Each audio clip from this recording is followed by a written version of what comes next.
On the 9th of December, a crew of 6 RAF servicemen lost their lives on the hillside above Trefil. This is their story.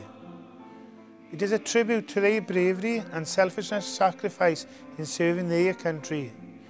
We dedicate it to their families and hope that it goes a small way to assuring their families that their loved ones have never been forgotten in this corner of Wales.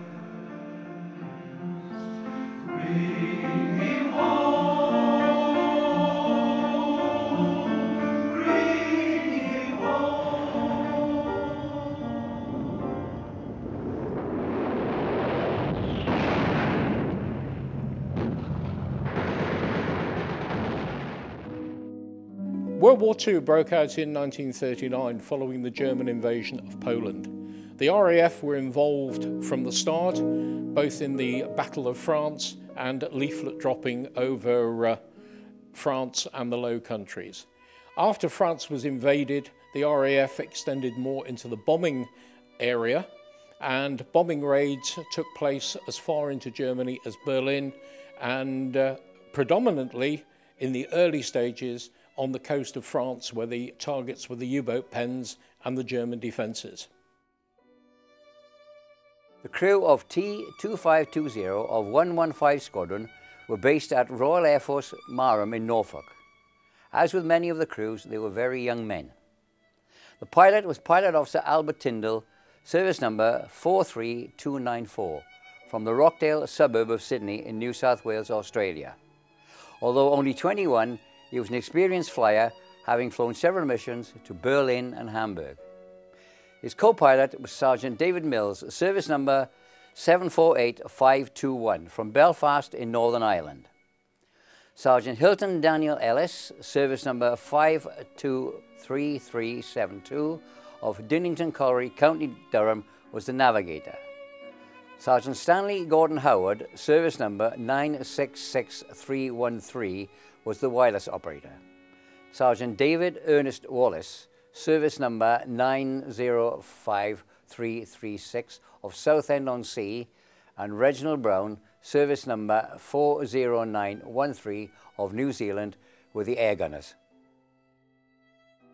The crew of Tango 2520 left RAF Marham on the evening of the 8th of December 1940 as part of a bombing raid on Bordeaux. After a successful mission, they were returning to their home base when they encountered horrendous weather. The rain was torrential, thick fog covered the landscape, and visibility was virtually nil. The aircraft had little in the way of sophisticated navigation equipment that's associated with modern aircraft. Tango 2520 lost touch with the rest of the squadron. Many years ago, 1949 and 1950, I went to the RAF and I worked after a while, after training, on Wellington Bombers as an instrument fitter. They had taken off from the east coast of Britain in the dark of the afternoon in December, flown over the north of France to Saint Nazaire, bombed the U-boat pens, dropped their bombs somewhere, and were heading home. And the poor beggars thought they were going back to Norfolk.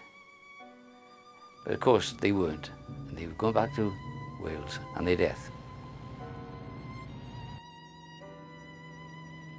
The blackout, the horrendous weather conditions gave no visible indication to their location, and the aircraft ended its flight above Ystrad Quarry in Trefil.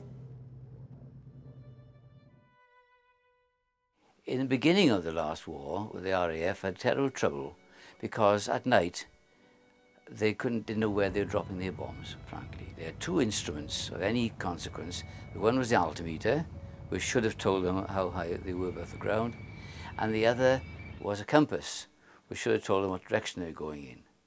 And both of these got great faults.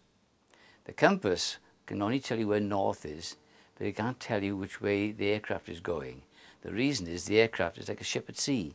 It floats in the air. So it might be heading one direction, but it's actually drifting way across country. It was a bad night, and that's exactly what had happened. They were on a compass bearing, but they weren't on the course to Norfolk. The second failing was the altimeter, which wasn't the sort we have now, which are radar altimeters, which tell you how high you're above the ground. They were barometer altimeters, which told you the height of sea level. It had been set to 0 in Norfolk, at near sea level. So when they came up over here at about 1,400 feet above sea level, in pitch dark, pouring rain, having flown from, I think it was perhaps 4 in the afternoon, I think, until perhaps 2 the following morning, they had no idea where they were. They were cold, it was pitch dark, freezing, and I think they must have known that they'd had it. Their last message was that they were going to reduce height to save fuel.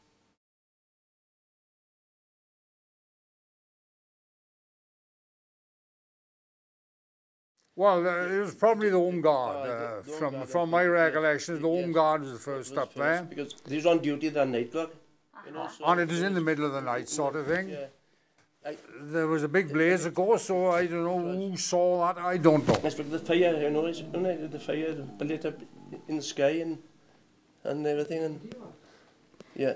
But a canvas plane anyway, isn't it? I think canvas-covered plane, so it probably would blaze quite Yes. easily, I should think. Yeah.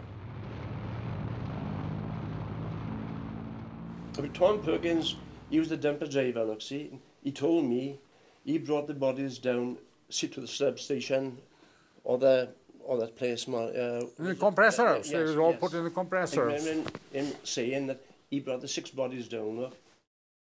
No, I mean, that crash was a long way from the quarry, but of course the quarry have advanced since then, so the quarry is much nearer the crash yes, now. it is. It's right by here now, look, the quarry is now, look.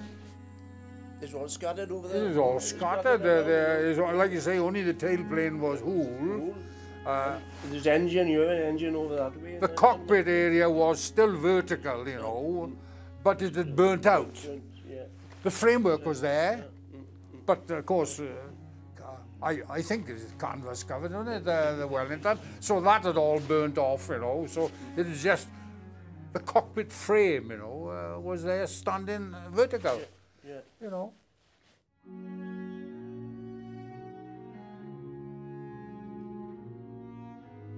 When I first saw these pieces of aircraft fragment around and recognised what they were, I noticed that I wasn't the first to have noticed this, and that on the ground in the middle of perhaps the most densest patch of debris, there was a tiny cairn, foot high, few stones, and this minute little cross made from twigs, which somebody obviously just managed to pick up and record it. So clearly somebody had had feelings similar to mine and done something out there. I had no idea who it was, but obviously he was affected, or she, I don't know, was affected in the same way. Both because the loneliness of the place, guys up there in the pouring rain and swirling mist, and what the feelings must be going through their minds of this loneliness of hours and hours and hours droning away in pitch dark and freezing cold. I felt that I had to sort of do something. So I made a little cross out of a piece of oak that I had, and I engraved a little brass plate with the name of the bomber, and I set it up with a colleague who lives, and friend who lives a couple of doors from me, David Jones, came up and helped me set it up. And it's been there ever since, and I've taken a wreath up every year, and in recent years the council has also put a wreath on it.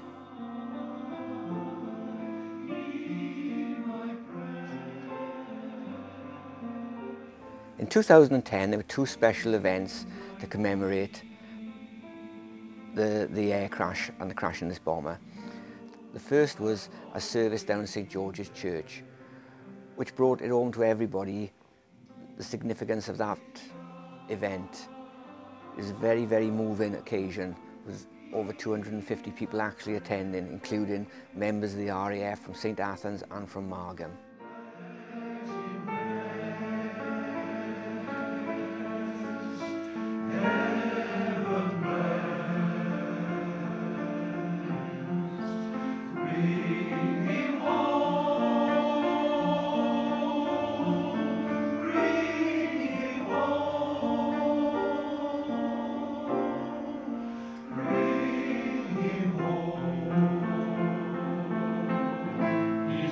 the sun I might have known, if God had granted me a star.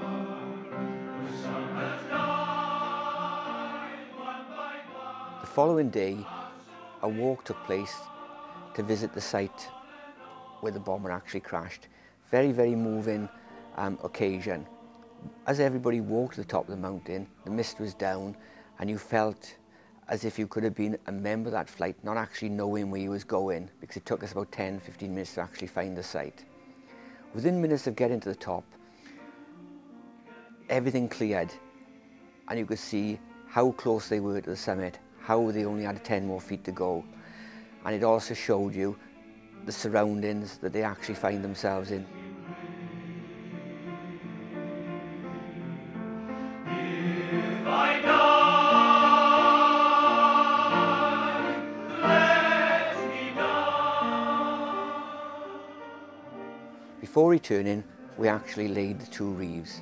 The reeves were placed amongst the little bits of wreckage which are actually left there today and amongst the scorch marks which are there to be seen 70 years after this crash.